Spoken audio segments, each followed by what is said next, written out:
Bienvenue à tous et à toutes pour cette troisième Sophia Masterclass en opening de la Sophia AI Week, puisqu'on le rappelle, c'est demain que le Sophia Summit débute. Et justement, depuis 5 années consécutives, on a pris l'initiative de compléter les approches académiques et théoriques du Sophia Summit avec ses mains à la pâte et ses ateliers pratiques que sont les masterclass. 4 masterclass, une masterclass grand groupe membre de ICARE, une masterclass jeune entreprise innovante incubée à l'incubateur PACAEST, une masterclass territoire, en l'occurrence la ville de Biot, et puis la masterclass académique avec INRIA Academy, donc la plateforme Corrèze que Olivier, Fabien et Rémi vont vous présenter. Donc pour de la recherche sémantique, mais je ne divulgage pas le sujet, mais en tout cas apprêtez-vous réellement à mettre la main à la pâte et vous avez tous et toutes reçu une clé aux couleurs d'INRIA. Mais cette masterclass n'aurait pas pu avoir lieu sans le concours tout à fait enthousiaste et le soutien sans relâche de David Simplot ici présent. Donc David, merci. Et bien en 2 mots, pourquoi cette masterclass INRIA Academy ? Merci beaucoup Florence pour l'introduction. C'est un plaisir d'être avec vous aujourd'hui. Donc INRIA Academy est un organisme de formation qu'on a créé il y a maintenant 2 ans. Et le but est de transférer les technologies et savoirs qui sont faits dans les équipes de recherche d'INRIA et de ses partenaires vers les entreprises. On a différentes gammes de formation, notamment une gamme de formation technologique, et c'est Olga Kieffer qui est juste derrière la caméra, qui s'occupe de cette gamme de formation, où le but est de prendre les logiciels qui sont développés par les équipes de recherche et qui sont donc au meilleur niveau international, et les transférer vers les entreprises avec une cible particulière qui sont les laboratoires de R&D, mais aussi les startups deep tech en phase d'accélération. INRIA Academy, on fait aujourd'hui des masterclass dans de nombreux événements. Hier, j'étais au campus cyber à la Défense où on a eu une masterclass sur Scikit-learn, qui est un logiciel d'apprentissage automatique. Et j'étais un petit peu contrarié en tant que Sophie Politain, qui n'est pas de masterclass INRIA Academy sur Sophie Antipolis. Et donc, quand on a commencé à parler du Sophia Summit, eh bien, j'ai contacté Florence et les équipes de Telecom Valley pour parler, effectivement, pour savoir s'il était possible de faire une masterclass INRIA Academy dans le cadre du Sophia Summit. Avec Fabien, que je remercie à nouveau, avec Olivier et Rémi, nous étions en discussion pour faire rentrer Corrèze dans le catalogue INRIA Academy. Eh bien, on se dit, là, il y a une conjonction d'intérêts pour que ça se fasse. Et donc, je vous souhaite vraiment de profiter de cette masterclass. Vous avez entre les mains, avec la clé USB, des logiciels qui sont au meilleur niveau international, qui sont développés par les personnes qui font les standards de web sémantique. Et là, vous avez vraiment des experts pour vous former à ces technologies. Donc, je vous souhaite une bonne masterclass et à nouveau, merci beaucoup pour votre accueil et pour cette masterclass. Messieurs, c'est à vous.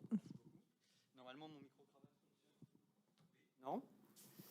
Est-ce que vous m'entendez ? Parfait. Donc, je suis Fabien Gandon, je suis directeur de recherche à l'INRIA juste à côté, responsable d'une équipe qui s'appelle WIMIX, dans laquelle on fait un certain nombre de recherches sur la représentation des connaissances à base de graphes, donc knowledge graph, autour de mais en utilisant les standards du web. Je suis accompagné d'Olivier Corby, à qui je vais laisser la parole tout de suite, parce que c'est le papa du logiciel qu'on va utiliser aujourd'hui pour tester ces représentations. Et Rémi Serres, qui est ingénieur dans l'équipe aussi, et qui contribue aussi beaucoup à ce logiciel. La masterclass qu'on va vous faire là, on a un petit peu moins de 2 heures pour la faire. À l'université, c'est un cours de 40 heures. Donc voilà, c'est une façon de dire qu'on va vraiment rentrer dans le sujet, mais on va juste ouvrir la porte. On va rentrer dedans. Vous allez manipuler des données, vous allez faire des requêtes avec nous, mais on va vraiment vous donner les points d'entrée pour rentrer dans le logiciel et dans les standards. On ne peut pas les couvrir aujourd'hui entièrement, bien sûr. Le logiciel en lui-même, je vais laisser Olivier vous le présenter. Juste avant, normalement, vous aviez reçu des instructions.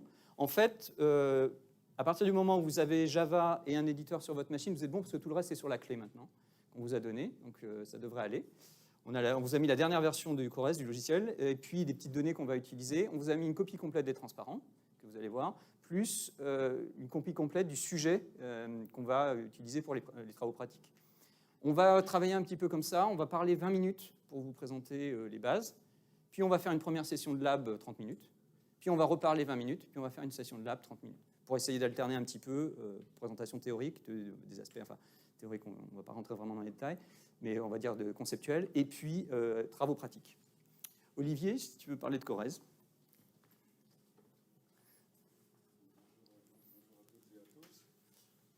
Donc le logiciel Corez, c'est donc une plateforme web sémantique et c'est un logiciel open source qui est disponible sur GitHub. Donc si vous voulez contribuer, si ça vous passionne, vous êtes les bienvenus. Donc c'est un logiciel qui implémente les standards du web sémantique et qui permet de développer des bases de connaissances ou des systèmes à base de connaissances avec des connaissances qu'on va pouvoir échanger sur le web et l'Internet. C'est ça l'intérêt principal du web sémantique. Et ce sont des langages qui sont des standards du W3C. Et donc, si vous développez une application avec Corez, tout ce que vous aurez développé, vous pouvez le réutiliser dans d'autres applications parce que c'est interopérable. Donc, il y a des dizaines d'implémentations. Et le niveau d'interopérabilité est très élevé entre les implémentations. Donc, des systèmes à base de connaissances, ça permet de faire du raisonnement, de faire des déductions. Et alors le logiciel Corez, on peut l'utiliser au moins de 3 manières différentes, soit par programme sous forme d'une bibliothèque Java. Donc si vous êtes programmeur dans l'âme, vous pouvez écrire des fonctions, écrire un petit programme. Il fonctionne en mode serveur, donc on peut le faire tourner dans un serveur HTTP et l'interroger avec des requêtes HTTP, donc il peut tourner sur un serveur. Voilà. Et il y a aussi en version avec une interface graphique, c'est ce que vous allez utiliser aujourd'hui. Donc là, il y a des menus, des fenêtres, et toutes les fonctions sont embarquées. On n'a pas besoin d'écrire du code. Voilà. Et donc, on peut dire que c'est des systèmes à base de connaissances basés sur les knowledge graphs, des graphes de connaissances. Voilà, c'est lié à l'intelligence artificielle symbolique. On peut faire des requêtes, la recherche d'informations, du raisonnement, du link data, des données liées. On implémente des ontologies aussi. Et on implémente tout un tas de langages. Et donc aujourd'hui, comme a dit Fabien, on va voir un petit sous-ensemble, mais il y a plein d'autres choses intéressantes. Donc si vous pouvez nous poser des questions, on vous répondra. Et à la fin, vous pouvez aussi nous envoyer du mail pour nous poser des questions. On vous répondra. Donc bienvenue et bon cours. J'ai toujours la cravate. Donc dans les langages qu'on va voir aujourd'hui, on va voir RDF pour représenter un knowledge graph au standard du W3C. Ça permet de l'écrire, de le sérialiser, de le représenter, de le sérialiser, de le charger dans un certain nombre d'outils. On en parlera, par exemple Oracle implémente RDF, donc vous pouvez le charger dedans. Sparkle, qui est le langage de requête dessus. Donc une fois que vous avez un graphe, vous allez vouloir l'interroger, donc vous le faites en Sparkle. On ne verra pas Shackle, qui est le langage de validation. Ça permet de valider un graphe et de vérifier si le graphe a un certain nombre de propriétés que vous voulez dessus. Et on verra une petite introduction à RDFS et ALL, qui sont les langages de schéma du graphe, qui nous permettent de faire des inférences dessus, donc de faire du raisonnement automatique, de compléter le graphe avec de la dérivation logique. Pas de questions jusqu'à maintenant? Sinon, j'attaque. Alors, donc je commence par RDF, et puis Rémi fera Sparkle juste après, et on fera une première partie du lab juste après ça. Donc RDF et Sparkle ensemble, c'est ce qu'on appelle, ce sont les standards au W3C qui permettent de faire ce qu'on appelle du link data, donc de représenter des données liées, de les échanger, de les interroger. Et RDF, c'est le modèle de données, et puis on verra un certain nombre de structures. Alors ce qu'il faut imaginer, c'est que ce qu'on change dans l'architecture du web, c'est qu'au lieu d'échanger des pages HTML à un URL en utilisant HTTP, en utilisant ces standards-là, on est toujours sur le web, mais on va pouvoir échanger des graphes de données directement, voire des bases complètes de graphes, en utilisant le web et son architecture, et en identifiant les choses dont on parle avec des identifiants du web. Donc au lieu de donner une clé dans votre base, comme d'habitude, vous allez lui donner un URI, vous allez donner un URI à ma cravate et pouvoir en parler, par exemple, ou à votre voiture, ou à n'importe quoi.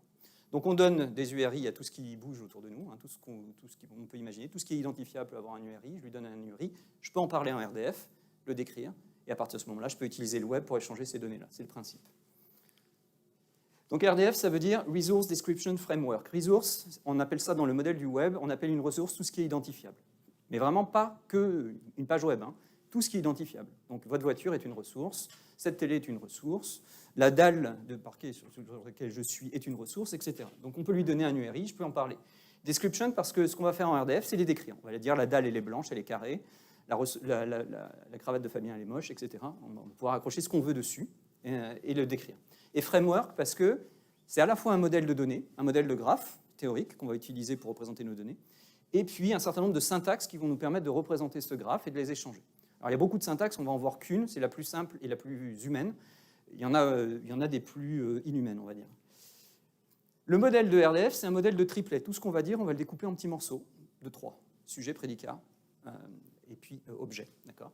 Donc c'est un modèle de triplet. Ça veut dire quoi ? Ça veut dire que si je veux dire qu'un document a pour auteur Fabien et a pour thème la musique, ben je le découpe en 2 triplets. Le document a pour thème Fabien, le document a pour auteur Fabien, le document a pour thème musique. Et je vais faire ça pour tout. Vous imaginez ça, je peux faire en médecine et puis parler d'un patient. Je peux faire ça en géographie. Je découpe tout et tout doit être découpé en triplets. Alors ces triplets, sujet, prédicat, objet. Le sujet est toujours une URI, on va dire aujourd'hui, une ressource. La propriété, c'est la relation que je vais vouloir donner. Et puis l'objet, on va voir, ça peut être soit une autre ressource, soit une valeur littérale. Et puis, on peut voir ce modèle-là comme une façon de découper un graphe en petits morceaux. C'est-à-dire que RDF, c'est aussi un standard pour représenter des graphes et les échanger sur le web. Parce qu'en fait, mes sujets, prédicats, objets, je peux aussi les voir comme un nœud, un arc, un nœud dans mon graphe. Donc une façon de découper mon graphe en petits morceaux et de les échanger. Donc mon petit document qui a pour auteur Fabien et pour thème musique, eh ben, c'est aussi un petit graphe qui a cette tête-là. Ça, c'est le modèle de RDF. Alors, mathématiquement, RDF, c'est ce qu'on appellerait un modèle de multigraphe orienté étiqueté. Donc ça veut dire que je vais pouvoir étiqueter mes arcs, mettre des choses sur les arcs, orienté parce que j'ai un point de départ et un point d'arrivée, et puis multigraphe parce que je peux avoir entre 2 nœuds, je peux avoir plusieurs liens si je le souhaite. Donc après, une fois que vous avez dit ça, vous avez ce modèle-là, vous pouvez le charger et l'utiliser dans des outils comme vous voulez. Par exemple, vous pourriez le charger dans un moteur logique et puis voir ça comme des prédicats binaires. Vous pouvez le charger dans une base de graphes et puis faire ce que vous voulez faire avec votre graphe. Là. Vous pouvez le charger dans une table et puis travailler dans un modèle relationnel. Vous faites ce que vous voulez, vous faites les traitements que vous voulez. C'est open bar. Donc par exemple, mon petit graphe, toujours là, je pourrais le représenter comme une table avec 3 colonnes et puis le mettre dedans, ou comme 2 tables. Voilà. Je fais ce que je veux. Et le standard ne vous dit pas comment vous allez l'implémenter ou le traiter derrière. Donc, ce qu'on a un petit peu aussi changé sur le web, c'est que, vous connaissez tous les URL. Hein, si je vais à http mysite, je me retrouve sur le site web. Les URL, c'est ce qui identifie ce qui existe sur le web, on va dire. Hein. On les identifie et on les localise, on peut y aller.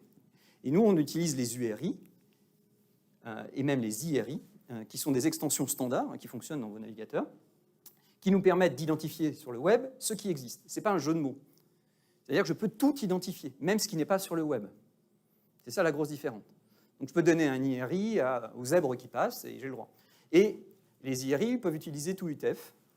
Donc je peux très bien ici utiliser, si je le veux, du turc, des caractères arabiques ou des caractères chinois si je le voulais. J'ai le droit de les utiliser dans mes IRI pour générer mes identifiants. Donc ça veut dire qu'en fait mon graphe il ressemble à ça. Il y a une URI ici qui est reliée à cette URI là par une relation de ce type là. Et j'identifie tout avec des URI. Donc ce qui est sympa là-dedans, c'est que si un jour vous tombez sur un dataset comme ça et que vous ne savez pas de quoi on parle, il y a un truc facile à faire, vous allez à l'adresse. Et si vous allez à l'adresse, vous allez récupérer des données qui vous disent de quoi on parle. Et puis si vous voulez en savoir plus, dans ces données, il y a des URI, vous les suivez. Et comme un être humain va passer de page en page en suivant les liens, un système peut maintenant passer de dataset en dataset et découvrir les datasets. C'est pour ça qu'on appelle ça les données liées sur le web. Donc les valeurs de mes propriétés peuvent aussi être des littéraux, des strings, des caractères, des nombres. Donc du coup, j'ai le droit de dire, on va Fabien à un URI, mais par contre, la musique, je vais mettre juste la chaîne de caractères musique. Donc du coup, mon petit graphe, il ressemble à ça. Hop, j'ai un document, il a une première propriété vers Fabien, qui est une ressource, puis je pourrais dire d'autres choses sur la ressource, là. Puis il a une deuxième propriété vers ce littéral-là, puis là, ça s'arrête parce que c'est un littéral, je ne peux plus dire des choses dessus. Alors le truc important aussi, c'est que du coup, mon petit bout de graphe, là, il pourrait être sur un serveur à Tokyo, et ce petit bout de graphe-là, il peut être sur un serveur à Paris. Et comme c'est le même URI, un crawler d'une grande entreprise de recherche qu'on ne nommera pas pourrait repasser sur ces graphes et dire « Ah, tiens, je le recolle et je retrouve le graphe. » Donc on a un système qui nous permet d'écrire et de distribuer à l'échelle du web toute base de graphes. C'est ça que je viens de vous dire. Alors, il y a plein de syntaxes. Une fois que j'ai envie de représenter mon graphe, je peux choisir une syntaxe RDF XML, par exemple. Il existe une syntaxe XML pour ça. Il existe une syntaxe ultra simple, n-triple, qui est utilisée par Oracle, par exemple, qui liste, simplement, ça liste tous les triplets. Donc, il n'y a pas plus simple, il y a tous les triplets, il n'y a plus qu'à les charger. Bon, pour un humain, c'est un peu compliqué. Puis, il y a une syntaxe très sympa pour les humains qui s'appelle Turtle, N3, vous verrez parfois appelé N3. Et c'est celle dont on va parler très brièvement là, pour que vous puissiez écrire tout à l'heure en lab votre premier petit graphe, enfin ouvrir un petit graphe et comprendre ce qu'on fait dedans. Donc ça ressemble à ça. Une première partie dans laquelle je définis mes préfixes, mes namespaces, c'est-à-dire grosso modo, c'est quoi le vocabulaire que je vais utiliser pour écrire mes données. Donc qu'est-ce que je suis en train de dire là? Je vais utiliser le namespace de RDF et l'attacher à ce préfixe-là. Ça veut dire que grosso modo, je vais écrire des données en RDF. Donc ça c'est une bonne nouvelle, c'est ce qu'on voulait faire. Et puis là, je dis, il y a le préfixe INRIA qui est associé à ça. Et ça veut dire que je vais utiliser un vocabulaire qui a été défini à l'INRIA. Donc en fait, je vais écrire mes données, mais en utilisant des définitions pour la structure de données qui ont été faites par quelqu'un d'autre ailleurs. Ça me permet de ne pas avoir à les réécrire. Pourquoi c'est intéressant? Imaginez, vous travaillez en biologie, vous avez besoin de décrire des protéines. Bon, vous avez deux possibilités. Soit vous recréez votre propre structure avec votre propre vocabulaire pour les protéines, soit vous allez chez un consortium comme Uniprot, qui ont fait des ontologies, vous reprenez leur schéma et vous commencez à décrire vos protéines avec leur schéma en ayant économisé tout le temps de création des schémas. Et puis, accessoirement, vous êtes interopérable avec eux, parce que vous avez le même schéma, donc vous pouvez lire leurs données et ils peuvent lire les vôtres. Donc je définis mes préfixes et j'ai mes namespaces. Et puis derrière, je peux embrayer. Donc c'est toujours mon petit graphe, mon document. Il a pour auteur Fabien, pas n'importe quel auteur, auteur tel que défini par l'INRIA. Et puis il a pour thème musique, pas n'importe quel thème, défini par l'INRIA. Demain, votre entreprise veut faire son schéma, hop, vous créez un schéma quelque part, vous le mettez au bon endroit, et dans vos données, vous mettez le préfixe et c'est parti, vous décrivez vos données. Dans la deuxième partie, après le lab, on va parler de comment on écrit ces schémas.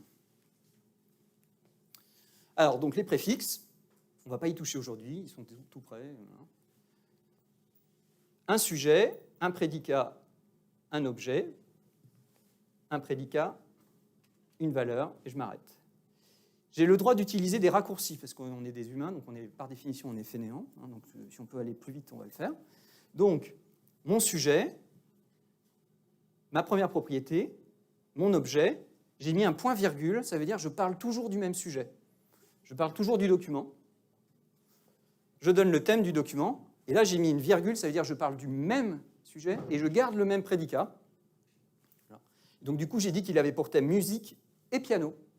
Il y a deux fois. Full stop, j'en ai terminé avec lui.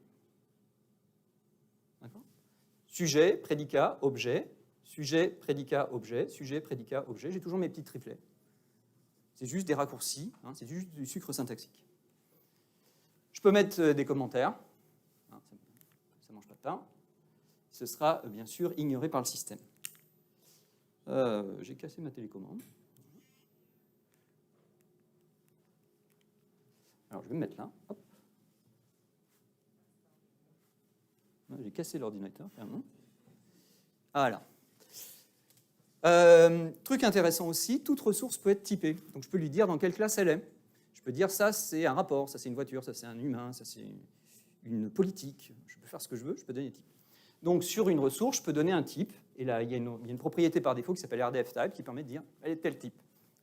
Et on verra tout à l'heure comment définir nos classes dans lesquelles les ranger. Par contre, par rapport à un modèle classique, on va dire, c'est du multitypage. Donc ça veut dire qu'une même ressource peut être placée dans plusieurs classes. C'est comme si j'instanciais dans chacune de ces classes. Donc je peux dire que Fabien est une personne, est un chercheur, est un lecturer. En Turtle, ça va s'écrire comme ça. Hop, j'ai installé mes petits préfixes. Un qui correspond à l'INRIA, un qui correspond au MIT. J'ai récupéré le schéma du MIT. Un qui est mon préfixe par défaut. Et là, je dis, c'est là où je mets mes données, là je dis, moi, je suis une personne au sens d'INRIA, avec le petit raccourci E, qui veut dire RDF type. Je suis un chercheur au sens d'INRIA, je suis un lectureur au sens du MIT, et j'ai pour nom Fabien. Donc vous retrouvez les raccourcis. Virgule, ça veut dire que je parle toujours de mi et que j'utilise toujours le type. Virgule, je parle toujours de mi et j'utilise toujours le type. Point virgule, je parle de mi, mais j'ai changé le prédicat, et là je donne un nom. Ça va ? J'ai perdu personne pour l'instant? On peut, si le littéral, la valeur littérale que vous donnez est un type particulier, vous pouvez utiliser tous les types de XML schema. Donc vous pouvez dire une valeur est un booléen, une valeur est une date, et en fait ça vous fait un petit graphe derrière dans lequel en plus les littéraux sont data typés. Bien, une fois que j'ai fait mon graphe, la question c'est comment j'y accède, comment je fais des requêtes dessus. Et c'est pas moi qui réponds. Merci Fabien. Ok, du coup Fabien vient juste de vous présenter ce qui était RDF et ce qui était Turtle. Il vous a montré en gros comment représenter les données et comment les stocker. Moi maintenant je vais vous présenter Sparkle. Je vais vous montrer comment interroger les données RDF. Donc on va commencer par le commencement déjà. Qu'est-ce que veut dire Sparkle? Sparkle, c'est un acronyme récursif, parce qu'on aime bien faire ça en informatique, pour Sparkle Protocol and RDF Query Language. Donc, Sparkle, c'est un langage de requête qui est inspiré de la syntaxe de Turtle et qui va vous permettre d'interroger et de mettre à jour des données RDF qui sont sur le web. Sparkle fait partie d'un ensemble de recommandations du W3C. Et une requête Sparkle se présente sous cette forme. Elle a une syntaxe select from where. Donc si on regarde un peu plus en détail, dans la partie select, c'est ici qu'on va préciser qu'est-ce qu'on veut obtenir comme résultat. C'est ici qu'on va on va préciser les variables qu'on veut obtenir dans nos résultats, en quelque sorte. Dans la partie from, qui n'est pas une partie obligatoire, je pense qu'on n'en aura pas besoin aujourd'hui, on peut spécifier le graphe sur lequel on veut travailler de manière précise. Et dans la partie where, qui est le cœur de la requête, c'est là qu'on va placer le graph pattern de la requête Sparkle. Donc, je vais vous présenter Sparkle aujourd'hui à travers une série d'exemples.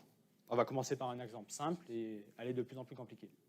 Donc là, imaginons qu'on a une base de données avec des personnes et pour chaque personne, on connaît son nom et son âge. La première requête qu'on veut faire, c'est obtenir la liste des personnes qu'il y a dans la base de données. Donc on peut faire ça avec cette requête. Donc lisons-la ensemble pour bien comprendre.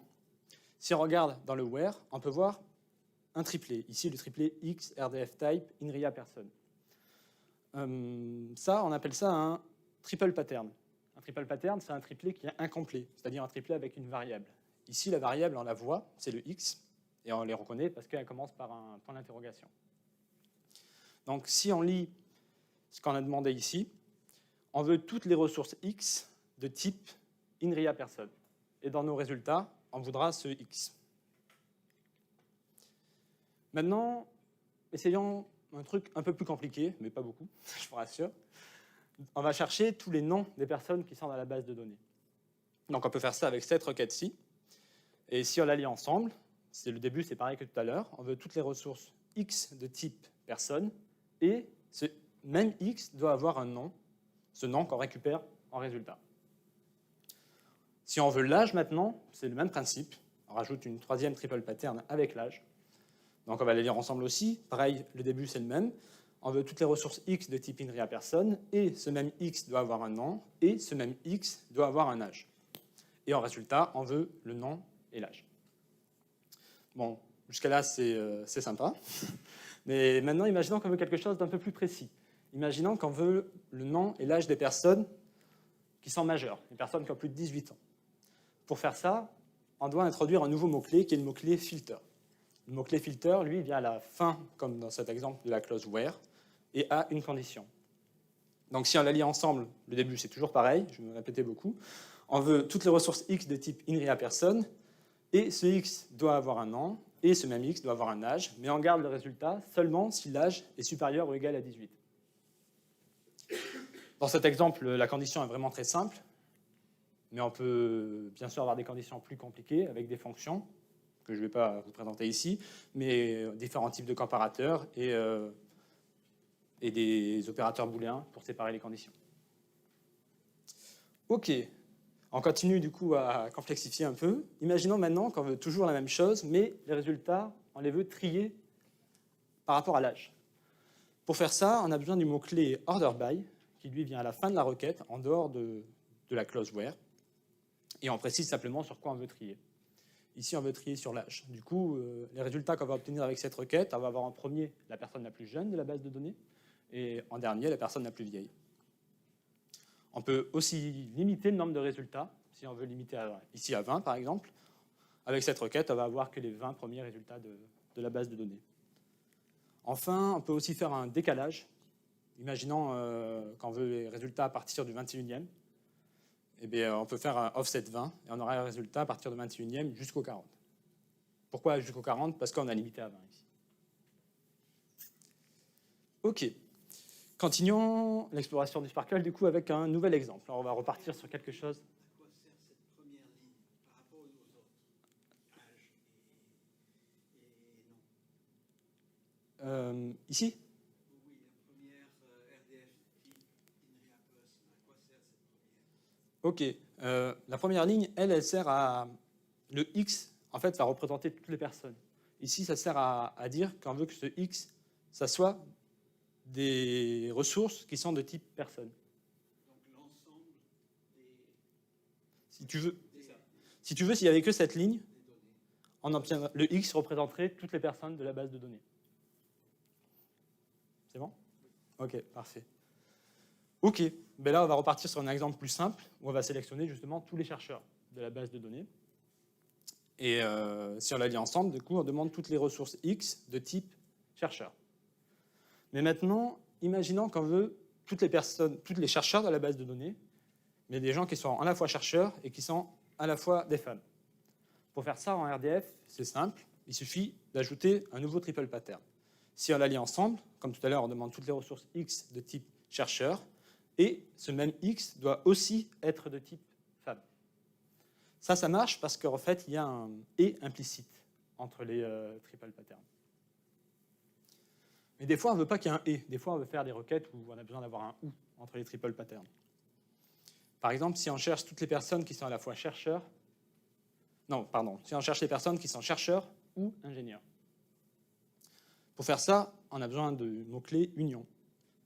Si on lit la requête ensemble ici, dans la première partie, on va sélectionner toutes les ressources qui sont de type chercheur.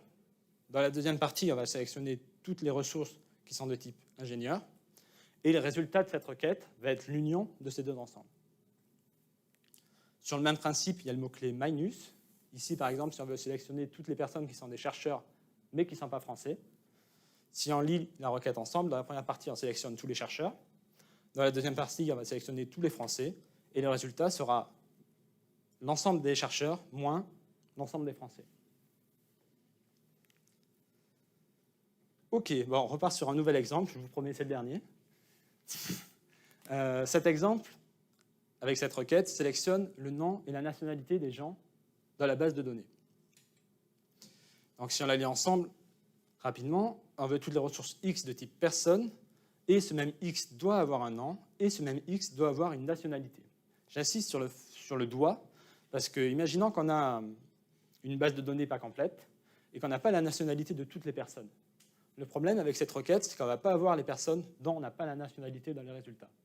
Parce qu'ici, chaque champ est requis. Si on veut rendre quelque chose d'optionnel, comme la nationalité, on a besoin d'introduire un nouveau mot-clé, le mot-clé optionnel.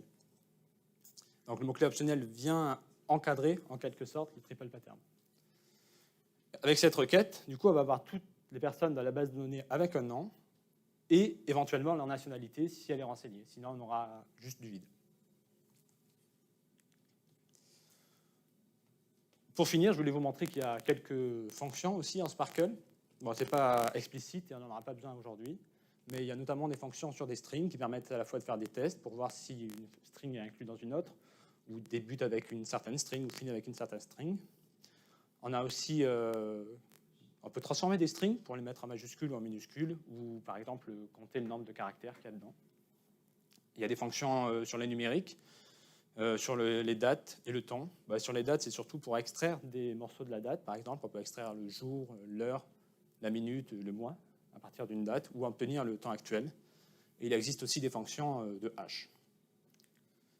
Je vais redonner la parole à Fabien maintenant pour vous introduire la partie pratique du coup. Merci Rémi. Alors, on va travailler avec Cores parce que ça va être extrêmement simple. Le logiciel, c'est celui qu'on fait dans l'équipe et on l'a embarqué dans un jar auto-exécutable, donc ça va être c'est l'assurance pour nous qu'on devrait pouvoir manipuler assez rapidement. Mais je voulais mentionner qu'il existe un certain nombre produit qui implémente ces standards dont on vous a parlé aujourd'hui. Vous pouvez charger du RDF en Oracle Sparkle, en Oracle Graph par exemple. Vous avez ce qu'il faut pour recharger le RDF, requêter en Sparkle, etc. dessus. Et donc aujourd'hui, on va regarder celui-là, Corez. C'est celui que vous avez sur la clé, CorezUI.jar. La façon dont il se lance, c'est soit votre système d'exploitation a été paramétré pour reconnaître les points jar.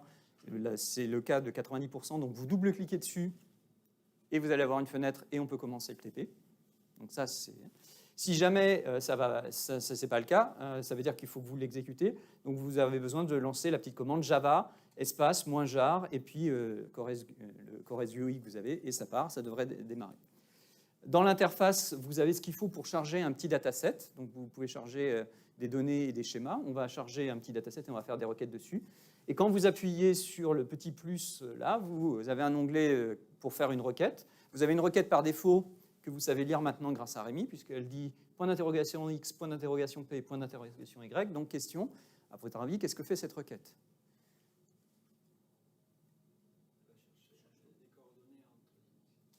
Elle cherche toute la base. Parce que j'ai mis que des variables. D'accord? On a dit que dans RDF, tout était en triplet. Donc toutes mes données sont en forme de triplet. Et là, j'ai demandé tous les sujets avec toutes les propriétés et toutes les valeurs. Donc je récupère tous les triplets de la base. Vous faites ça à votre administrateur système, il vous tue, mais là, on va le faire aujourd'hui. Et donc vous récupérez la base. En une requête, vous récupérez la base. OK, on s'arrête là pour la première partie. Sur la clé, vous avez le sujet qui s'appelle Lab Session. Il est en PDF, en OpenDoc et en DocX. Donc vous choisissez, vous l'ouvrez et normalement, on commence pas à pas. Et nous, on va circuler à 3 entre vous. Dès que vous avez une question, dès qu'il y a quelque chose qui n'est pas clair, vous venez nous voir. Si vous n'avez pas amené votre machine, essayez de squatter la machine du voisin. Rapprochez-vous du voisin. Et nous, on va circuler dans la salle pour répondre à vos questions. Et puis, dans une petite demi-heure, on recommence avec les schémas. D'accord ? En sortie.